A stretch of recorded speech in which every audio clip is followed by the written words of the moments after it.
The Vikings came from Scandinavia, the three territories that we know today as Denmark, Norway, and Sweden. Norway literally means the northern way, the northern sailing route, and it's one long coastline punctuated by fjords, while the land itself is broken up by mountains, so it's much easier to get around by boat than by land. Forced into ships, they were quick to realize the possibilities.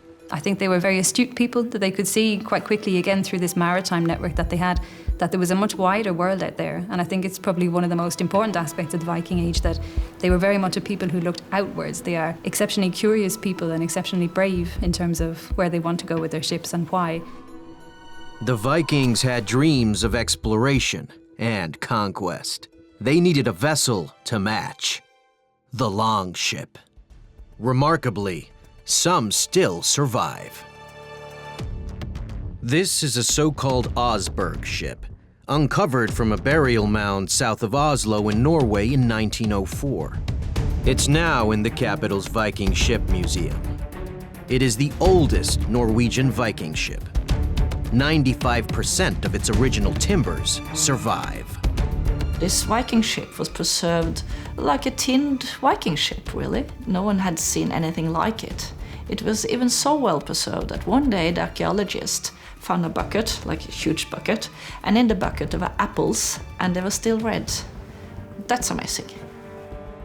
The features that made it such an effective combat ship are also intact. Most important is its shape. The Longship, a catch-all term for all large Viking vessels, has a shallow draft, meaning that very little of the hull was below the waterline. This helped them move swiftly and in shallow water, deep into enemy territory. In the beginning of the Viking era, it's really the speed at which they were able to attack, that their ships just gave them mobility that was unheard of, essentially, that they can just round a headland in a fleet of ships and sail right up onto the beach. They can also go right up rivers and sail deep inland. That meant that they could attack targets inland in Britain and Ireland. In France, they sailed all the way up to Paris, up the Seine. In Russia, again, they're penetrating deep into the river systems. Soon they ventured even further, to the Mediterranean and the Middle East, and west across the North Atlantic. Their raiding ships had to withstand longer voyages and combat at sea. From the 8th century, they were equipped with a large sail, which was supported by a massive block of timber called the keelson.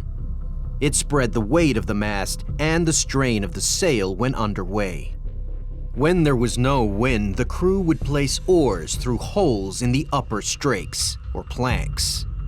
Parts of the decking were kept loose, so weapons and plunder could be stored underneath.